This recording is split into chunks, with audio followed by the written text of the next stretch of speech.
And good morning, all, and welcome to the Falcons Podcast. I'm your host, Scott Kennedy. I will be joined shortly by Nick Kendell, but he's in Seattle, so we give him a few extra minutes, bright and early on this morning. Happy Wednesday. I hope your holiday season is still going well and you're getting some relaxing time in before the new year and 2023. There are 2 games left in the regular season. You got the Cardinals coming up and then finish with the Tampa Bay Buccaneers. So hopefully the Falcons can do some damage there. One second. Out of the way. Sorry about that. I was like, wait, my backpack's back there. It's bugging me. It's amazing how much room you need on a green screen. It goes really far back there. Anyway, one of the things I want to get into is the latest mock draft from Pro Football Focus. I want to talk about where they have, who they have are picking, where they're picking, who they're picking, the possible players that are available, what might be the direction, all of those type of things, because it really is starting to get to be mock draft season. We can see that prize where the draft order is going to be set. Where could the Falcons pick? Right now, they are 5 or 6. I've already forgotten. I was looking at the things today and was looking at the Colts and the Falcons are 6. They cannot climb higher than up into the number 1 overall spot, even with 5 wins. So how high can they get? Well, I think they're about as high as they're going to get. Why do I think that? Because the Arizona Cardinals are about as bad a team as there is in football right now. I think the Falcons win this one. Then they got a chance to beat the Buccaneers at home. They really do. So we will see how that one goes. But they do have a chance to beat the Buccaneers. For a team building as far as personnel goes, 6-11, you'd be better off. 7-10 got you the 8 pick last year. With a win and knocking Tom Brady out of the playoffs, that might be worth it. You know what's always worth it, though, is my friend Nick Kendell coming in from Seattle. Like I said, we are coast to coast. Nick, how are you doing this morning, my friend? I am doing pretty well. Wicked never rests, right? So it's been busy in Broncos country trying to keep up with that and beginning the undecorating process. And we had that massive windstorm yesterday out here in Seattle. Our power went out for a little bit, but not as bad as I think I have some friends on the west side of Seattle that are still without power. So luckily, sitting here and warm with heat on and lights on and everything. So feeling Well, I grateful. missed you. I got off to kind of a rough start this morning, so apologies to Okay. everybody. I was scrambling, just running just a couple minutes late and stuff in the background. Very unprofessional of me. So it's good to bring the pro in. Let's say good morning to some other folks in the chat as well. Michael coming in, first one in as usual. He says, good morning, Scott and Nick on the Falcons podcast. Good morning, Michael. Joe Cannon, always joining us on Facebook. Thank you very much. Says, great morning, Scott and Nick. Keith Robbins is in, and it looks like Keith has a new picture there. Looks like a little Christmas picture, opening some presents. Yeah. Love it. Albert Knoppers, how are you doing, my friend? Love it. Good to see you in here. And Brennan comes in also. He has one of our first questions that I like. He says, honestly, Anthony Richardson could be such a fun pick due to us being a run-first team. Perhaps we trade down for him or draft an edge and then trade up late in the first. I hope he falls to our second. And it is very interesting. Another thing that makes that an interesting pick is unless you use Desmond Ridder as a package to trade up, you've got a decent quarterback competition there with two cost-controlled rookies battling it out. And, you know, Nick, I know you always like to say, man, I'm doing the Nick Saban way. I'm just going to keep taking quarterbacks until I get the right one. It's worth it. I mean, if you like the guy and they're talented and you're unsure about your room right now, and the guy falls to you that you are interested in at all, swing. I don't think there's anything wrong with that. I think that obviously it's maybe a little bit simplified there because of the power dynamics and the locker room dynamics and whatnot. But listen, if that guy that you're bringing in or the guy that you already have cannot handle the competition, I think I already learned something about him that I'm going to use to go with the other guy. So I'm not against it. I don't know if you like Richardson so much, I don't know if you're going to trade down because if you like him enough to take him at this point, you're probably liking him enough to not risk losing him by trading down. The times that you see, I like a guy enough, but not so much that I take him. It's just to use a personal anecdote, the Broncos with Drew Lock. Oh, they like him. They'll take him at 10. No. Trade down. Okay, now they're at 20. No, they don't take him there. Okay, the second round pick. Well, maybe they'll take him there. No, first they'll take Dalton Reisner, and then they take Drew Lock. Okay, we loved you, Drew. Well, you passed on him 3 times. That's the one that comes to mind for me. But I think Richardson's a fascinating prospect just because the talent is almost And Cam Nick, Newton-esque. real quick, because I don't want to get into the habit of pretending like everybody knows these guys like the back of their hands, like we do. Okay. Brennan, the Anthony Richardson, I should have introed this to begin with. Anthony Richardson is a uber athletic quarterback from the University of Florida.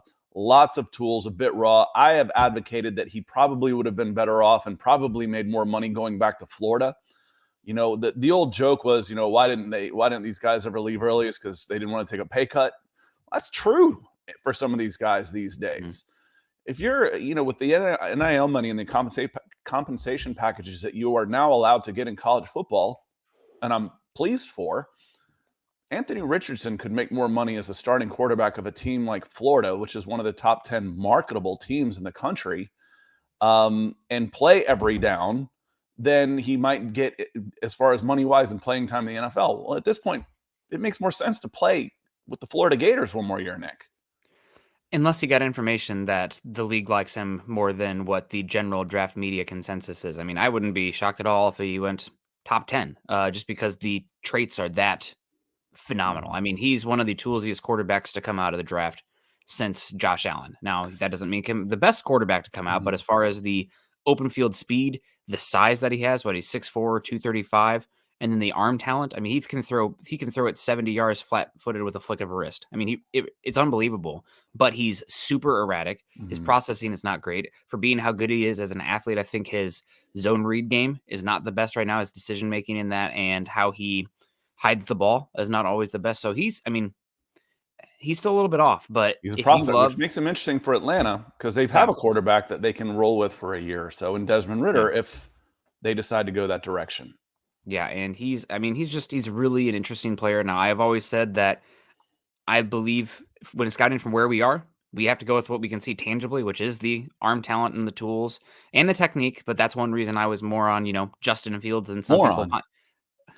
That's why I'm a moron. No, that's like Justin Fields versus the likes of Mac Jones, or not really in on, let's say, who was a Carson Strong this last draft cycle, where he's like, this guy can't move in the pocket. I want the superhero traits to take a guy in the first round. It's one reason I'm not as big on CJ Stroud and maybe even Bryce Young with the size and the okay arm talent. But that's the tangible. 2 of the 3 for quarterback evaluation for me is the intangibles. It's the intelligence and it's the work ethic. Like, I need a guy to be a psychopath worker to watch it. You hear these guys succeeding, and the most recent example, a lot of people point to Josh Allen, but I mean, even more recent than that is Jalen Hurts. Good athlete, solid arm, good build. The dude is extremely intelligent, and nobody on that team sounds like hyperbole, but like nobody on that team works harder than him. Like, he needs to be the best in work, like some people need air. And that's, if you can get all 3 of those, that's the magic formula. I want to say hello to some folks in the chat. We'll hit on this some more. We can talk Justin Fields all day, and where I thought I'm not even sure this cerebral wise, he's so much more athletic. It's like that blonde. Well, she can't be smart. Yeah, she is. He's so athletic, he can't be smart. Yeah, he is. He is. Billy Jenk coming in. Appreciate you coming in on a lot of the comments. Enjoy having the conversation with you on YouTube, Billy. He says, is Sean Payton going to be the Falcons coach next year? I almost never say never or speak in complete absolutes, and this is as close as I'm going to get, is no effing way. No way. Arthur Smith will be the head coach of this team next year, and he's earned it. Arthur Smith has done a good job in a crap situation. Despite some of the people coming in and hitting my YouTube comments and saying, you're out of your mind, this guy sucks, he should be doing better. Yeah, there's absolutely. And I had a great comment, listen to different things. And a lot of it was team building. I mean, it was a really good conversation that we had. And I said, hey, I'll agree with you on most of these things. I wouldn't have taken Kyle Pitts. I would have taken Justin Fields. I wouldn't have taken a pass catcher when I had my offensive line was in question and my quarterback was in question, and Drake London. How they handled Matt Ryan, I think that was owner-driven. How they handled Matt Ryan was a bit disgraceful. Going after Deshaun Watson, all those things. I agree. At the end of the day, though, it's a results-based business. Yes, the win-losses aren't necessarily there yet, but with a $90 million available cap, my expectations weren't that high. And I think this team is playing above where its talent was. They made a few mistakes here and there. Yeah, absolutely. But from a 30,000 foot view, when I'm looking down, I'm saying this team is in a good position for 2023. Now, my expectations will rise significantly higher this year. I expect this team to hit 500 or better in 2023 based on the available money. I got a question or a comment. Well, the Jaguars turned it around. What did the Jaguars spend in free agency last year? A bleep ton. Almost 200 million. Yeah. It smashed the record set by the Patriots the previous year. Yeah. So that's the cycle. They had 4 straight losing seasons and the draft picks to go with them, including the quarterback. That's a big one. And $175 million in free agent money. The Falcons have had 2 really high draft picks in the classes to go with it. And frankly, the returns on those picks have been really good. I've been pretty pleased with the draft down the line. Now they've got the money. So let's take that next step. But Sean Payton, even if Arthur Smith, even if I didn't think if he was on the hot seat at all, Sean Payton wasn't coming here. Sean Payton's going out to LA. That's what it seems like. We'll be interested to see if any LA spots open. Right now, obviously, there was some talk about the Chargers there for a bit. Would they get rid of Brandon Staley after making the playoffs with 2 games to go and the amount of injuries they had this season? I don't know. Who's to say? Were they 9-6? I think they're 9-6, but they could finish 11-6. Then you're not firing Brandon Staley. And they finished the last game at Denver, probably to an empty stadium. So them firing him after 10 wins with the injuries they had this year, I don't know. Albert Knopper's coming in saying, "Morning, Nick. Good morning to you, Albert. Hope you're doing well. Thanks for joining us today." We got Nathan Floyd coming in. Morning, guys. Oh man, I'm excited for that Georgia-Ohio State game. That's coming up here. Kenneth Booker saying, "Good morning, fellas. Good to see you, Kenneth." Rocking the Patrick Surtain one. And we got Albert Knopper saying, "Are the Falcons looking for a new head coach as well?" Absolutely not. No. Arthur Smith, he's one of the more, I think he's doing almost as much with less compared to any coach in the NFL right now with the scheme. Now, he's got to be a coach on both sides of the ball, and the defense looks not great, but the defense is lacking so much talent that it's even hard to have any sort of take on that until you get some guys in there. So definitely not. Arthur Smith has been good in Atlanta. The defense, I won't say has been ignored, but relatively speaking to the offense and where they've put what you could call available resources into it, it's been neglected. It's not like a bunch of free agent money has gone into the offense either. But $14 million of Marcus Mariota would have spent nicely on the defense on 3 players. You could have upgraded your whole defensive backfield for $15 million. But no, they're not looking for a head coach. But this is a year where we're going to see a lot of new faces on this team. Everybody on this team was either on a rookie contract, except for Grady Jarrett, I think, and Cordero Patterson was either on a rookie deal or a 1-year deal. It is going to be a fantastic offseason for following the Atlanta Falcons if you enjoy the general manager aspects of it. Nathan Floyd says everyone in Atlanta will fall in love with Richardson. He looks like a Vick clone to me. Nathan, I've used another one, and it was a little bit simpler because he wore a Florida Gators uniform for a while. But with his size and his athleticism, dude, it's Cam Newton. Yeah, he's bigger than Vick. From Westlake, an Atlanta kid. Right down by the airport is where Cam grew up and played basketball and football. He is much, much closer to Cam to me. And Cam could fly. I mean, Cam was you saw what Cam was. Cam was a 4'4" guy at 240 pounds, mid 4'4s. It's just he was so long. And Vick was still faster. Don't get me wrong. Yeah. Vick was ridiculous as far as his burst and stuff, but very different. If I'm going physical comps, Cam Newton is the easy one for me. Yep. And again, the tangible stuff is obvious. It's going to come down to the intangibles for Anthony Richardson. And you did see improvement from him this last season. So will be interesting. Will Levis is going to be potentially the first quarterback taken because he's the combination of the tools, and people seem to love the person, Will Levis. I wouldn't use that pick on him. But I mean, there's questions about CJ Stroud's athleticism and ability to handle pressure. And Bryce Young, I mean, how many quarterbacks with Bryce Young's size have worked out in the NFL? And I can think of Russell Wilson, and I can think of Kyler Murray. He's not the athlete. Drew Brees, who's thicker. Russell and Drew Brees are thicker. Yeah. Matt Stafford's not huge. He's bigger than that, though. He's 6'3" or so. 6'2". Andy Dalton, I don't think is all that big. Has been a decent pro, but he never scratched the surface to me of what I thought Bryce Young was. A decent comp there is almost Colt McCoy. And when I was watching Colt McCoy, I had a discussion. I've said before, just because these guys played in the league doesn't really mean they know what they're looking for. I was doing NFL draft analyst, and I was talking behind the scenes with a former player, and he's talking about Colt McCoy. They actually got me on air. I'm like, no, it'd be ridiculous to use a first-round pick for him. Are you kidding? They're like, why? I'm like, because he's undersized and underarmed. That's a bad combination. Bryce Young's not underarmed, and Colt McCoy could flat out run. I mean, he probably ran for close to 2,000 yards at Texas. He was a really good athlete. He just didn't have the arm. Yeah. Bryce Young's undersized, but he does have the arm. And I still think he's got a little bit more of that moxie to him and that off-script ability to make a play that like I said, when we're chalking up the it factor, what's the rating you give on him, man, he pegs it. Yeah, he's so interesting because he almost plays like on his tiptoes to see over the line of scrimmage, and his feet, instead of like the classic, drop back, shoulders sideways, and then squaring up, he almost drops back like with the shoulders parallel to the line of scrimmage and still makes it right. But it's just it's an oddness to his game compared to what you see from the classic drop back passer. And you're totally right. He makes magic happen, keeping plays alive, great vision. But there are questions, of course. Yep, and because of the height and him playing on his tiptoes, he doesn't always use his base to generate power on his throws.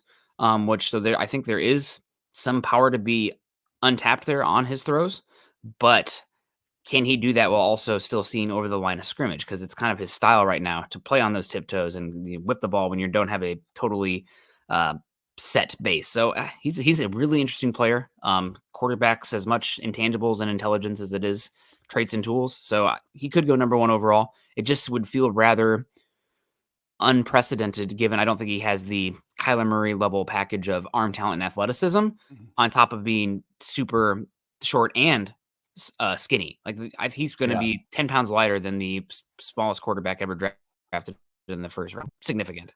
It's funny. When we started thinking of guys like that, Doug Flutie came to mind. I'm like, a better comp for Doug Flutie would be Michael Vick. I mean, if you probably didn't see Doug Flutie play, but Doug Flutie could run. I mean, he was Michael Vick light, a little bit smaller, a little bit slower. Then he could also throw the ball 80 damn yards. I mean, he had a cannon for an arm in this little package. So, Bryce Young wouldn't have that type of arm strength that even Doug Flutie had. Doug Flutie had a howitzer. He'd be one of those, if he was a pitcher, you're like, wait, he's 5'10", throwing 95. How does that happen?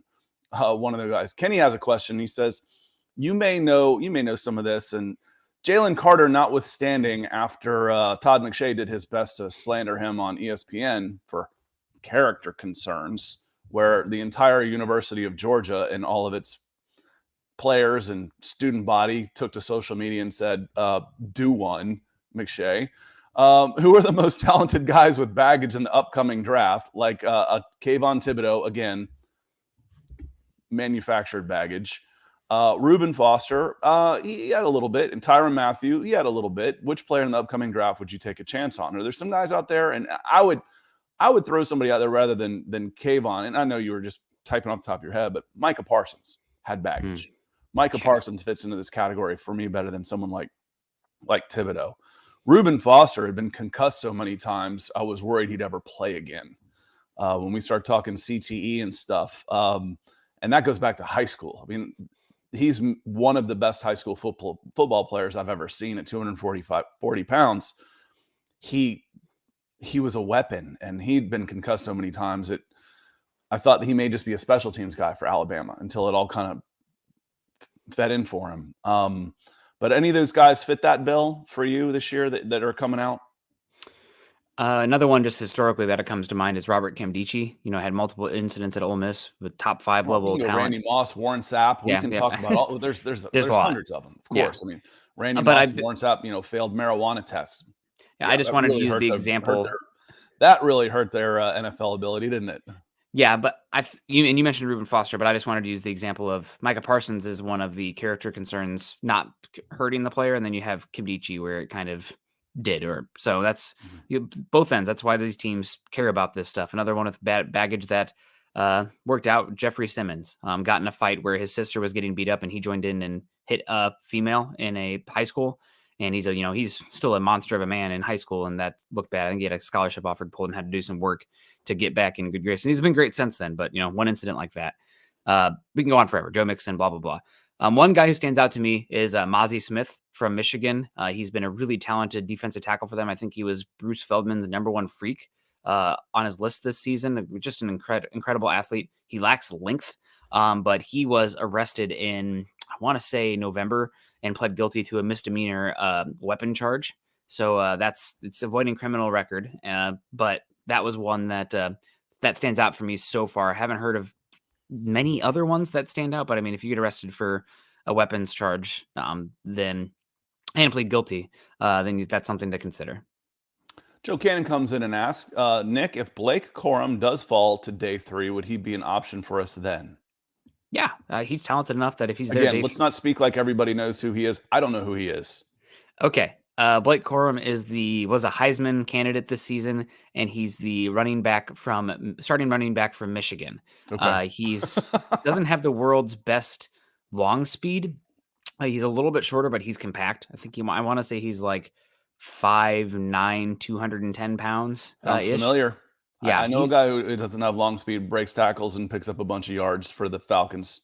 I think he's far more sudden and elusive in the open field versus run Tyler's through guys. Tyler's bigger than 5'9", 210. He is a little bit bigger than that. But again, that balance and that ability to break tackles for me is always huge. Yeah, and he's got tremendous quickness, incredible vision. I think if it wasn't for the injury that he suffered, and honestly, this is going to sound crazy, I think Michigan's backup quarterback is better than Blake Corum and Donovan Edwards, but we'll talk about him a year from now. But Blake Corum is really talented running back. You can use him in the pass game. He's not a weapon in the pass game, but you can get him the ball and he can do some things in space. If he falls to day 3, the caveat with this is if Blake Corum falls to day 3, that means that a lot of teams flagged him and were concerned about the injury because he's a day 2 caliber running back. I can't see him falling to day 3 unless there are concerns around the league. So that's the caveat on that. But he's really talented. Anthony Evans says, "Good morning, guys." And I got a feeling I know who he's rooting for in the college football playoffs with the that cover up there. Looks like a Georgia fan to me. And he asked, should we be shopping Grady Jarrett for draft picks? Let me see. I think his dead cap hit next year would hurt. I'm going to answer this one very similarly to how I answer a lot of these types of questions. Shopping, no. Listening, sure.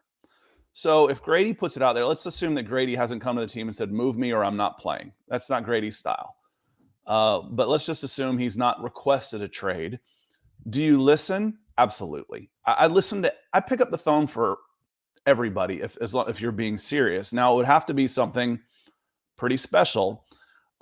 He's got a $28 million dead cap hit against a $20 million cap hit. So, but his base salary is $16.5. So a trade would save you a bunch of money in the trade. To save you 12 on 20 cap hit, you'd save about $8 million, I think, somewhere in that neighborhood on a straight up trade based on what else you might get. Should you listen? Absolutely. This team isn't next year away. They're not contenders in 2023. They're contenders for maybe eking into a wild card spot at 9-8. That's possible. But I don't see this. I think that 2024, this team should be very interested. And have you missed Grady Jarrett's best years by then? Grady Jarrett could help a team win a Super Bowl next year. He could. Are you competing for a Super Bowl with Grady Jarrett next year? I don't think so. Love Grady Jarrett, one of my all-time favorite players. But if someone calls up and says, I'm going to give you a first and I'm going to pick up his whole contract, you listen. You absolutely listen, Nick. And he's been here for, good and bad that I would greatly care about what he wants. Do you want to stay? I mean, now that we're on the upward swing and we can actually get you some more competent front seven players to hang around, unbelievable. Hell yeah. That's great. We love you, Grady. You're a great dude in the locker room, great dude in the community.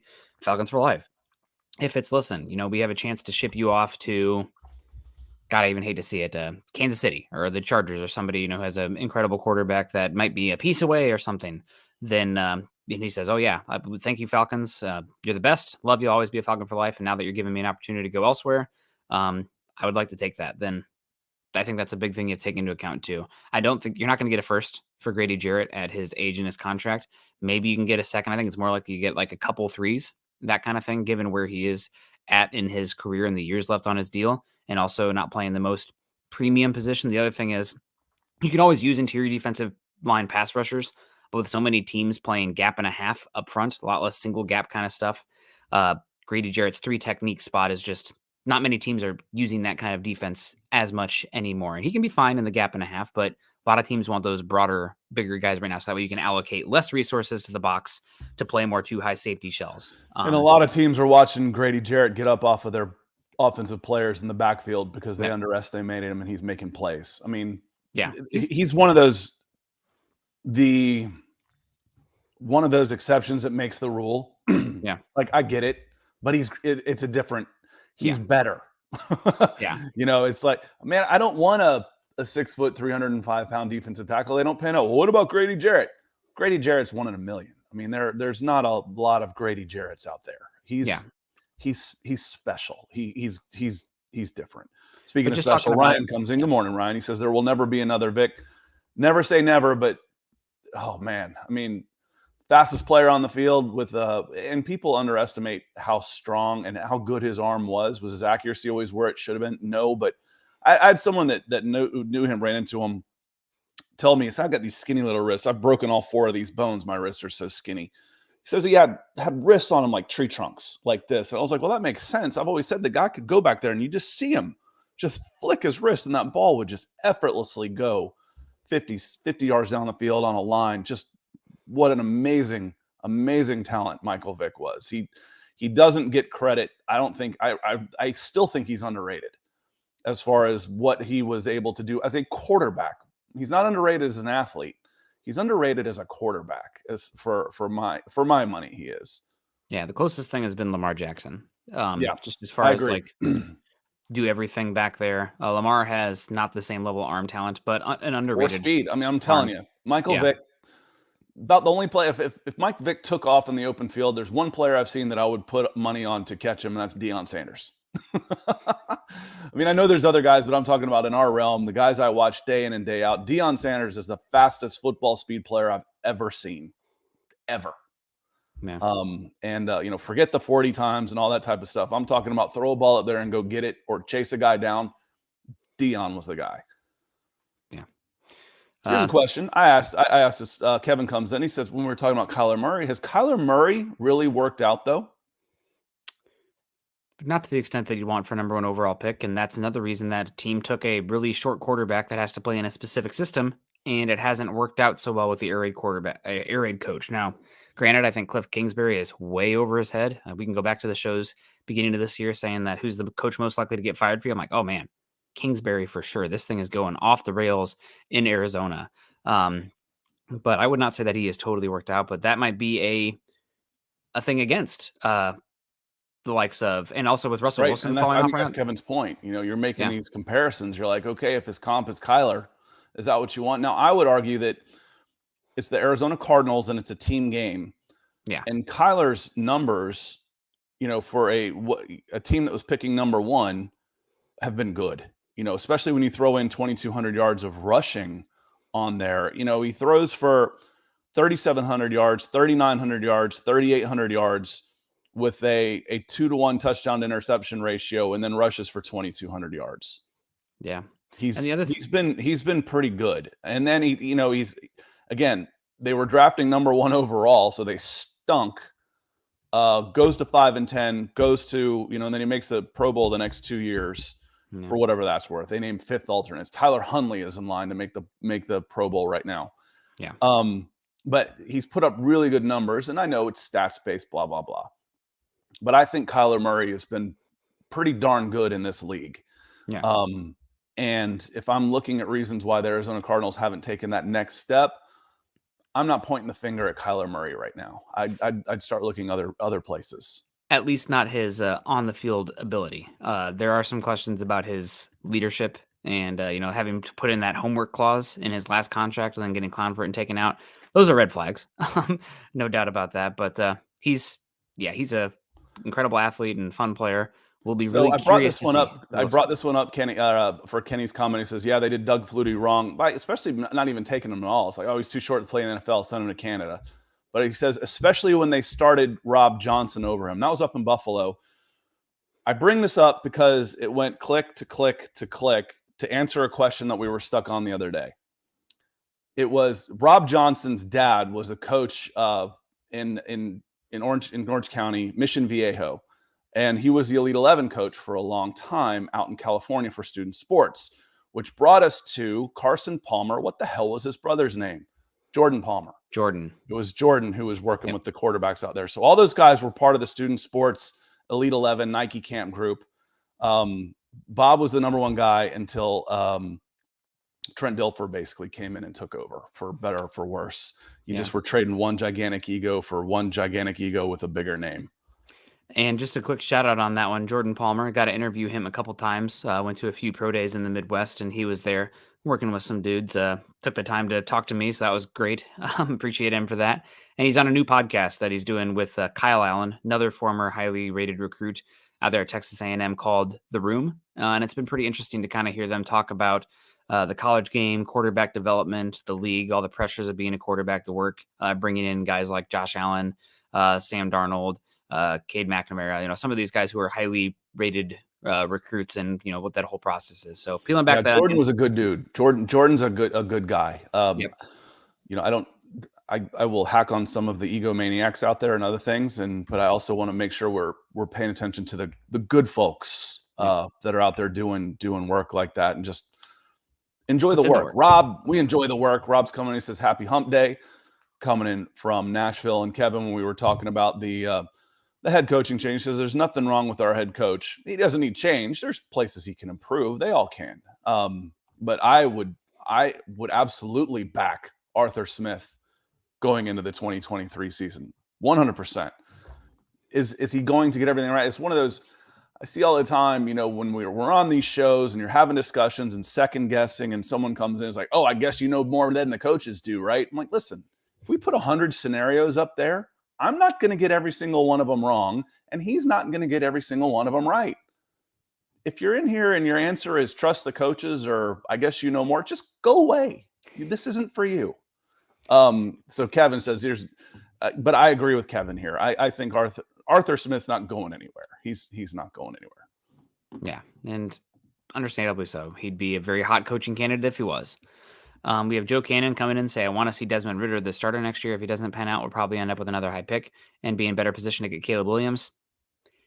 You're not that bad, especially with the money that you're having here. You'd have to actively tear this team apart to go after Caleb Williams next year. So I'm sorry, even if Ridder would have to, if you put me at quarterback, then maybe we're having a conversation, but there's too much competency on this team to be in the conversation for Caleb Williams. I see people talking on like the Broncos page, like, oh, trade everything you have this next year to get 2024 picks. Then you can go trade up for Caleb Williams. You're not trading. I don't think you're going to trade for Caleb Williams. You earn Caleb Williams by being the worst team in football. Yeah, and getting that it's hard to believe someone would come out of they'd pull a Josh Rosen thing where if, let's say, someone picked Will Levis, the Houston Texans take Will Levis number 1 and they still stink. They're trading Will Levis. Oh, he's gone. They're not trading the number 1 pick for Caleb Williams. They're trading Will Levis away. Yeah. We're right at 30 minutes. I figure I should get to the guy that's on the cover photo of this.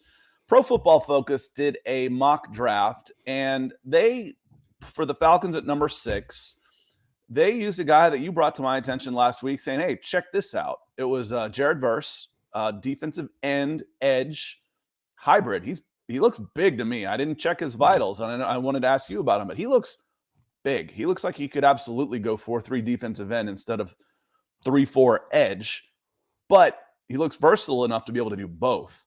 What do you know about him? They've got him taking that Miles Murphy's already gone, and they've got Jared Verse going at 6, edge rusher, defensive end from Florida State. What a fun player, Jared Verse. So a fun path to the NFL, I guess to the NFL.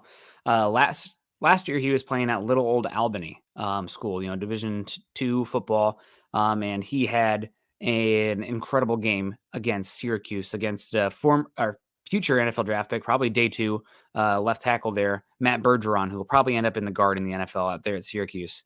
Has an incredible year at Albany. Albany goes really far. He looks like the best player on the field in the North Dakota State playoff game that they had against the Bison out there. Transfers to Florida State, and he is just a menace. You put on that LSU tape this year, and LSU obviously are kind of coming together, but they ended up being a pretty solid team, and they always have talent.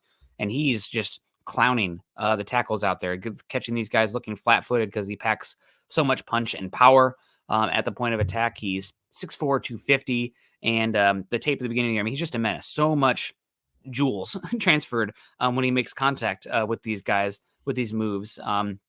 To get after the quarterback, a tenacious guy, really good edge setter as well against the run because he is so strong, and dynamic player. He did suffer a knee injury midway through the season, and you could see his play drop a bit, not to the extent where he was missing time, but to the extent where it's like, okay, this isn't the same guy that I saw weeks 1 and 2 watching the tape with him. But I mean, right now I see a lot of mock drafts have him out there in the 20s, 25 range. I think that his tape to me looks like a guy who's going to go in the top 10. Just the power that he possesses. He's a very fun player and also an energy player too. I mean, he's always chasing down backside pursuit. So I'm a big fan. Big fan. Trevor Sikkema at PFF, Pro Football Focus, has him in the top 10, and that's the first time I've seen that for the Falcons. He also has Will Levis. No, he doesn't. I'm sorry. He has Will Levis going to the Colts over C.J. Stroud at 5. He says, Verse is one of my favorite players in this class. Previously at FCS Albany, transformed his body and gained 40 pounds during COVID, went from 210 to 250, was named All-Conference Player of the Season, Florida State, lone season in FBS. Not only look overwhelmed, but he dominated when healthy. Feels like a total package at edge rusher. I was a very big fan of Jermaine Johnson, who came out of Florida State and is having a good year, I believe, with the Jets. I think the Jets took him. Yep. I just remember kind of checking on the name and being, okay, his numbers are looking good. The reviews are good. But I thought Jermaine looked a little bit more twitchy, a little more bounce to his step to him, maybe just a shade more length. But Verse looked bigger to me. Yeah. He looked like, they say 250, but he looks bigger to me. And that would be, I'm still looking for that hair on fire 6'5" edge rusher. What Randy Gregory, what you're hoping he would be. A Myles Garrett type. They don't come around very often is the problem, but that's the guy I would love for the Falcons. But this looks like a good fit because of his versatility against the run. I loved how he was able to use his hands. He is really, really good at dispatching the first guy in front of him and setting the edge. He's like, okay, he's not just pin my ears back, all athleticism. He's handle the guy in front of me with strength and technique and doing my job, which is an underrated quality in when you're looking at these guys in a 3-5 edge. Yeah, I think you can play 4-3, 3-4, set the edge, do a lot of hybrid stuff out there. Also, with how much power he has, I think he'd be very fun in the twist and stunt game. I mean, he could carry a tackle and a guard across and then have a looping defensive tackle on the other side. Grady Jarrett perhaps come around with a lane to the quarterback on the edge. So I really enjoy his game. I don't think he's the longest player watching him. I don't think he has the length that Jermaine Johnson possessed, but I think he's a much more built and powerful player than Jermaine Johnson. Jermaine Johnson made a living at Florida State playing a lot of that wide 9 technique, having that really easy arc to the quarterback. Had struggled at Georgia with more of the 5 technique stuff they asked him to do in that Travon Walker role. I think Verse could play that 5 technique role. The length is a bit of a question mark, but the power, the pop he has, the leverage that he plays with is great. I still think he's a little bit raw sometimes in his diagnostics of the game, especially if the teams are like RPOing him on the side or zone read option, just kind of deconstructing what he needs to do against that block. Sometimes was a little bit hit or miss. Now it looked like it was a little bit more of a problem after he tweaked that knee, which is something that teams are going to have to pull back. But yeah, he's a great talent in a class of great edge rushers. He's kind of not getting the props that I think he will be getting closer to April. I hope he's going to do, he might be resting that knee, but I hope he does Senior Bowl stuff down there. That's where I saw Jermaine Johnson really pop. I don't know if he's an invite accept or not. I think he's a redshirt sophomore by definition. So I don't know if he... Well, if he was 19 as a freshman, 2020 coming out of COVID as a junior, in the COVID year, I don't think Albany had football. So he's a year older with still the eligibility because they didn't play. So Yeah. Nathan Floyd comes in, and one of the words that I really don't like, but it works, is trigger. This one's going to trigger me for you, Nathan. You might enjoy this. It says, watching different podcasts for other teams around the NFL, why do I keep hearing people talk about trading for Pitts? Because 2 years ago, drafting a pass catcher when you've got no offensive line, the suspect quarterback, and no defense, and underutilizing a guy who's going to catch passes was a bad trade. It was a bad draft strategy. He has been underutilized in this offense because you had a bad offensive line, question marks at quarterback, and no defense. So he's been underutilized, and you've burned through 2 years of his career before you can even think. And you still have questions at quarterback going into 2023. Before you can even think of starting to untap the full potential of Kyle Pitts. He's in the third year of 5 years of control. That was a very questionable type of draft pick. Win now. My ass. That just drove me nuts. The national talk around that pick was just asinine. Now, if you want to talk to me about, hey, he's 20 years old and Arthur Blank will lock this guy up for his entire career, and when he's 23 or 24 and really starting to figure it out when the Falcons are ready to go, I'll listen. But it's because he's been underutilized because the Falcons didn't have the personnel to take advantage of his talent. Yeah. I mean, also tight ends typically take a little bit, and you've had last year a quarterback that couldn't really move with a leaky offensive line, not getting him the football. And then this season, a quarterback who is not really giving him much of a chance when he is covered. I mean, he's above the rim kind of guy, and Mariota was pretty risk averse with some of those throws and just the timing, the touch. I mean, just not there. So this is a long-term pick with Kyle Pitts. And so is Drake London. He was young too. We're not talking about, we just mentioned that some of the redshirt guys and some of the guys coming in. You take a look at Caleb McGarry and Chris Lindstrom. They're both drafted in the same class. McGarry's 2 years older than Lindstrom. You look at someone like Calvin Ridley. If once he plays through this contract, I think he'll turn 29 this December. His first year in his next contract, he'll be 30. In his second contract in the NFL, his first year of his second contract, he'll be 30 years old. This Kyle Pitts was 20 when he took his first snap. And as Kevin Mapp says, Pitts was a bad pick for the time, but he's a great player. He's a keeper. Again, yeah, I would have gone Justin Fields at the time. I think it's easier to find pass catchers than it is to find quarterbacks. And getting your franchise quarterback, and I can roll this back 2 years because I've been saying it over and over and over again, it's expensive. It's expensive to trade up into the top 5. It's expensive to try and trade for one. And they don't become free agents. They just don't. So when you've got the chance to get your guy at 4, take him. Mm-hmm. Take that chance. Or if you had your chance at 9, Nick. Yeah. But, to that point, I make fun of the 9. That was the Denver Broncos. They got an all-pro corner. The Falcons got a Pro Bowl tight end. And I don't even say tight end because that's doing them an injustice. Pass that's catcher. Like saying, we talk about the positional value of the tight end. There is no positional value for game changers. Travis Kelce is not just a tight end. He's a game changer. You can get that. I don't care if he's a tight end, if he's a wide receiver. He's changing the way you play the game. But you weren't ready to take advantage of your team was not in the position to take advantage of his talents. And they still might not be. That's what you're afraid of. They still might not be. Into year 3, they still might not have the quarterback position sorted enough to take advantage and the help around him. So he's not seeing triple coverage and being bracketed. The help around him to take advantage of a guy like Kyle Pitts. That's why people are saying, hey, the Falcons can't use him. Maybe we'll send him a bunch of picks and help with their rebound, and we get Kyle Pitts.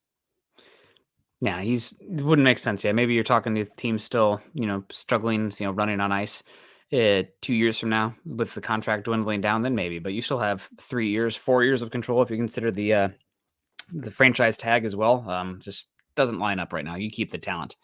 Ryan coming in saying, don't you think if Trey Lance was there before, the Falcons would have gotten him? I think he was the plan from the beginning. The 49ers gave up all of those picks.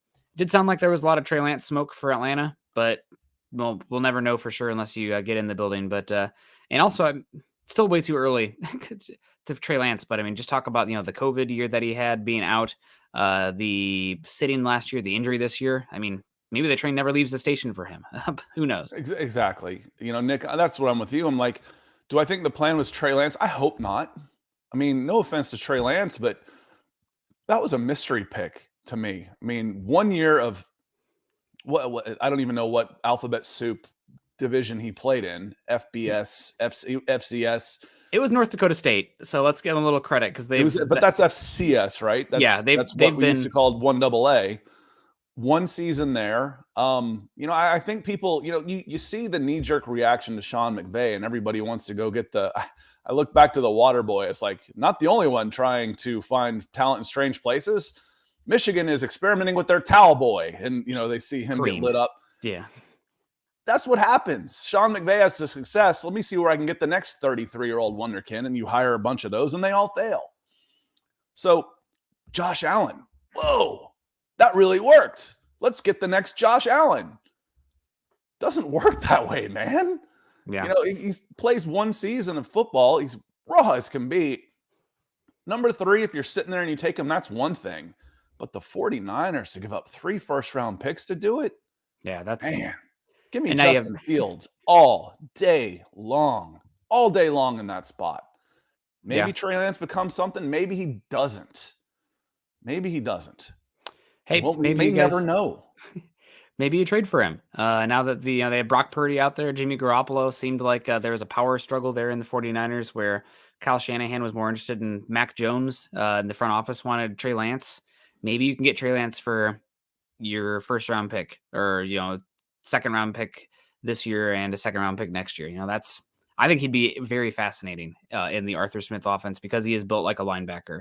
And one of the reasons, and he was a mystery pick with the low volume of plays against FCS, but he was being asked a lot mentally in that North Dakota State offense compared to what some other quarterbacks are. A lot of middle of the field concepts, the drop back, play action game, full field reads. So, I mean, God, we could go on forever about the nuances of the quarterback. I like what I saw. Don't get me wrong. I could see why it was tantalizing, but to be the 49ers and to say him over Justin Fields. Yeah, that wasn't for that one. That didn't make that was a no for me. Now, if you were to say, if he's there at 4 and Fields is already gone, okay, get your quarterback. Yeah. It'd be a perfect situation to get a raw quarterback that you have some questions about because you're going to play 1 year under Matt Ryan. Mm-hmm. Perfect situation to do that. But we're rehashing. I feel like I've done this show before already. Nathan says, do you think there's any chance that Grady and or Pitts request a trade in the offseason?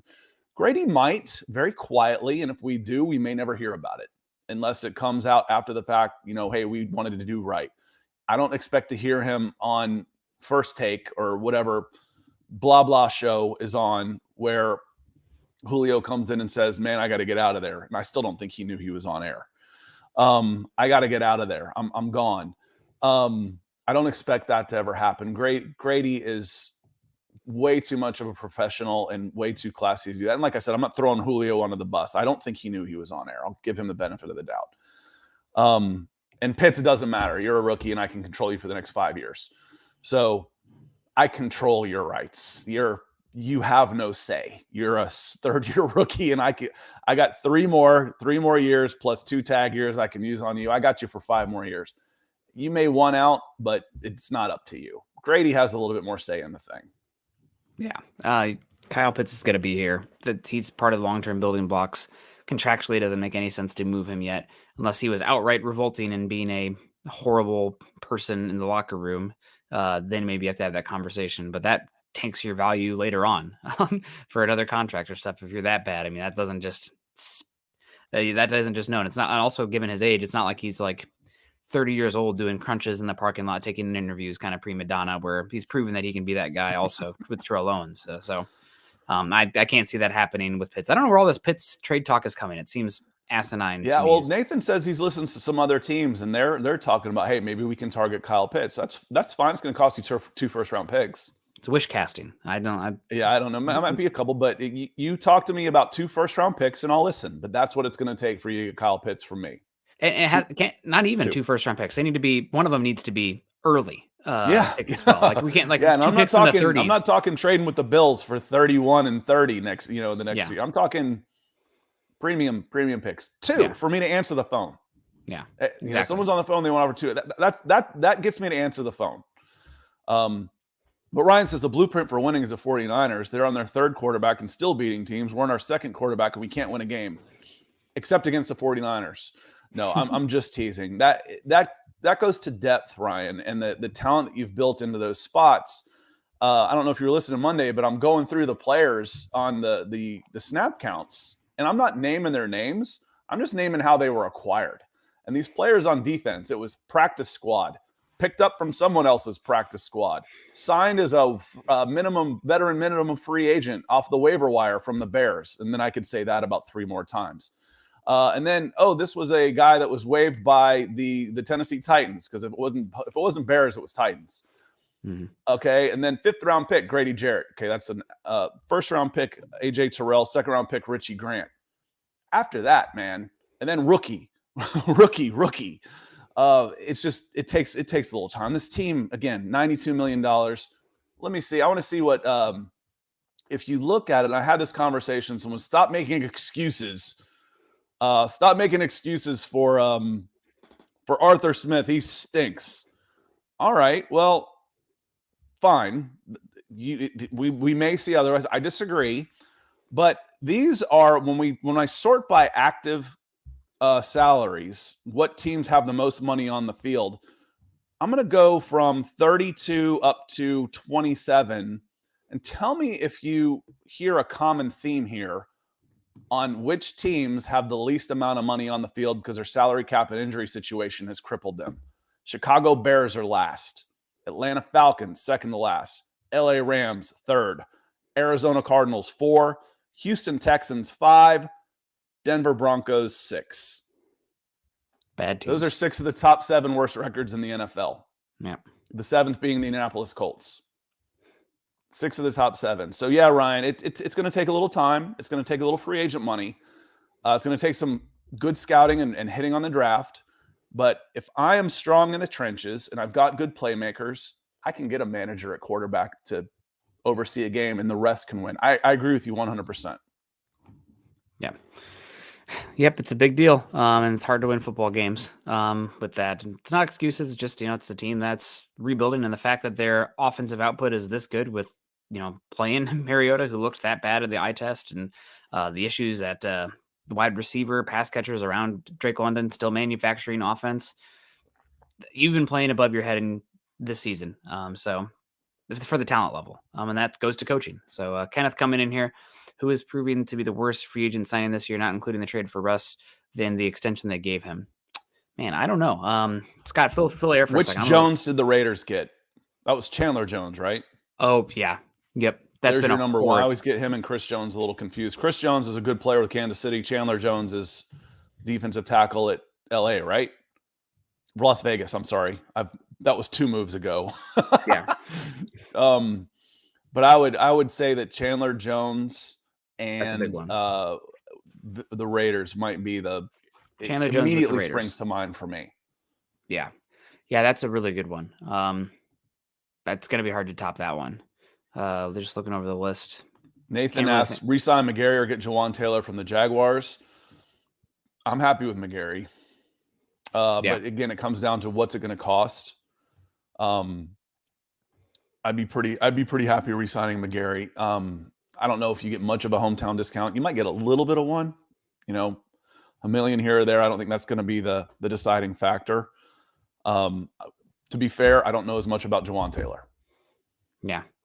A few other names that stand out to be not great free agency signings this season. Randy Gregory, obviously been injured, and the fighting on the field and stuff, that's been ugly. Obviously, the deal, we talk about it. There's some nuance to that, but still, that one has not been great. Yeah, that one's about 2 years and 30. Chandler got more than that, didn't he? Oh, yeah. Yeah. And the other one, J.C. Jackson with the Chargers, been injured, has not really played that great for them. He's been a bit of a disappointment out there for the Chargers. So those are all AFC West teams. The best division ever, right? That let down in that one. Kevin Mapp says Quinn was all talk and no results. I disagree. I disagree. Quinn took this team to a Super Bowl. That's no easy feat. They were an unbalanced team that the defense got hot. the best Falcons team that we've had in basically the last 20 something years was 13-3, the team that got blown out by the Green Bay Packers, and then Dimitrov mortgaged the future for Julio Jones for a team that gave up 50 points. That was a very good indication of what was to come for the next 10 years. But Quinn, I think Quinn did a good job. He was let down by his general manager, and he had some faults of his own. Don't get me wrong, clock management, et cetera, et cetera. And then the general manager's lack of investment in the defense in the trenches was big. And then his hiring of Steve Sarkisian and his and then not firing him the next season. Steve Sarkisian was a terrible hire. Terrible. I don't know if we've talked about this before on here, Falcons fans. If you look at that staff on that team, 3 of those guys are head coaches. 3 of them right now. Kyle Shanahan was on that staff, head coach. Okay, he was going to be a head coach, so you're not going to be able to keep him. Mike McDaniels is on that staff. Both LaFleurs are on that staff. I think there was one more that I think you could have promoted, but there was, instead of taking one of these guys that have ascended their way up into the NFL off of that 2016 coaching staff, you brought in a disgraced former failure, a disgraced failure at the college ranks at USC, who'd never been an NFL coordinator, to run the number 1 offense in the league. That was the undoing of Dan Quinn. For me, that was when he lost me, and then didn't fire him. I was like, okay, well, this team's done. This team is done. When you're going to stick by him after he engineered the biggest drop-off in the number 1 offense in the history of the NFL was from 16 to 17. That was the biggest drop-off in history, and didn't fire him. Sounds like that was Hawkeyes. That was it. That was the end of Dan Quinn. And Sark's now at Texas, right? Am I incorrect with that one? I don't even pay attention. Sark is at Texas for now, underachieving. He just keeps falling his way into $1 million jobs. I've compared Sarkisian and Josh McDaniels, very similar guys. They keep failing their way into better things. It's crazy. Yeah, that is crazy. Well, before we wrap it on up here, little college bowl talk here today. Maybe something for you Falcons fans who are curious about quarterbacks. Not this year, but sounds like next year. You have a pretty interesting quarterback battle tonight. I believe both these guys are going to be playing. It'll be at 8:00 for you guys out there, I believe. But we have North Carolina taking on Oregon. You guys probably know Bo Nix out there on that coast, but he had a pretty damn good season for the Ducks this year, to the point where I think he could have been a day 2 pick this year. Sounds like he might go back. Oregon has unbelievable money they're throwing at people right now to keep players. That's the Nike money. We've been talking about that for years.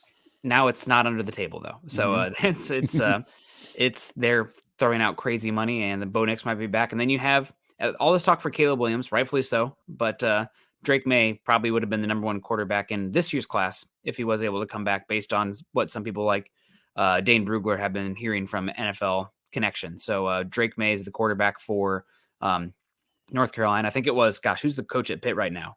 Narduzzi said that he's okay. I think it's Pat Narduzzi.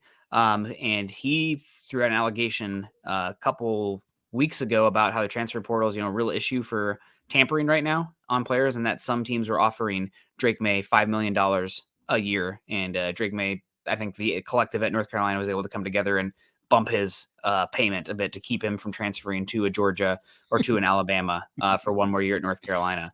So Drake May, Bo Nix, pretty darn good quarterback battle in that game. I'd be tuning in for that one. That's probably one of the best bowl matchups we've had this season to date. I love it, honestly. I really do. All of these guys getting their pennies in a wad about these players who we've been making billions off of, now getting a small piece of that and being treated like the professionals they're being treated like.